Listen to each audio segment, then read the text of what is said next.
নির্বাচনের যে আইন বিধিমালা সেগুলো দুর্বলদের উপরে প্রয়োগ করা হচ্ছে একরকম বলতে গেলে, যারা প্রভাব বিস্তার করতেছে বা অনেকেরই উপরে সেটা প্রয়োগ করা হচ্ছে না, বা বলতে গেলে যে যারা শৃঙ্খলা মেনে চলে তাদের উপরে প্রয়োগ করা হচ্ছে।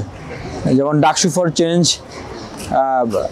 এই ইয়াতে কিছু ফেস্টুন ছিল যেগুলো সরিয়ে নেওয়া হয়েছিল, আমরা কিছু বলি নাই, সেই সেন্ট্রাল লাইব্রেরির সামনে ছিল, কিন্তু আজকে দেখতেছি যে সেখানে আরেকটা প্যানেলের সেখানে ফেস্টুন ঝুলতেছে।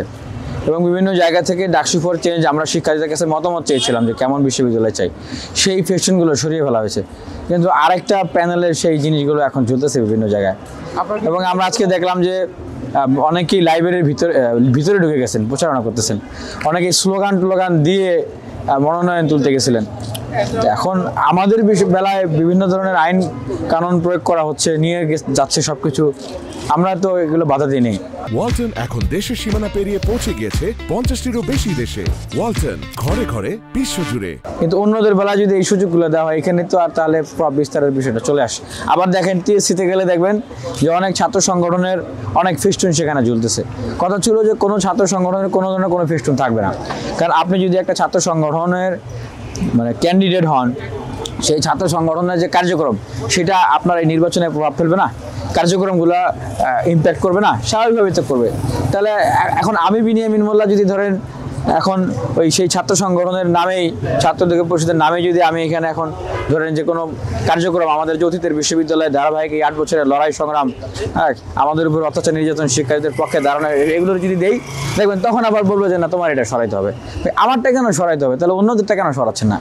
দেখেন অভ্যুত্থান পরবর্তী সময়ে গণতান্ত্রিক মূল্যভাবে যে প্রাতিষ্ঠানিক গ্রুপের আমাদের যে কমিটমেন্ট ছিল, এই জন্যই কিন্তু ছাত্র সংসদ নির্বাচন। এইটাই তরুণদের ভিতরে একটা গুণগত পরিবর্তনের একটা বাস্তবসম্মত উপায়। তো এটা যতটা স্বচ্ছ, নিরপেক্ষ, সুন্দর হবে, আমি মনে করি যে ভবিষ্যতের বাংলাদেশের ক্ষেত্রে সেই ইমপ্যাক্টটাও সুন্দর হবে। আর যদি না হয় তাহলে কিন্তু সেটা একটা খারাপ একটা দৃষ্টান্ত হয়ে থাকবে। এটা এত শুধু নির্বাচন না, এটা আমাদের একটা আন্দোলন, ডাকসুর শিক্ষার্থীদের অধিকার প্রতিষ্ঠার আন্দোলন। আমি নিজে ভিসি স্যারের রাজভবনের সামনে অনশন করেছি, প্রতিবাদ করেছি শিক্ষার্থীদেরকে সাথে নিয়ে। তীব্র প্রতিবাদের কারণে আজকে এই ছাত্র সংসদ নির্বাচন এই পর্যন্ত এসছে।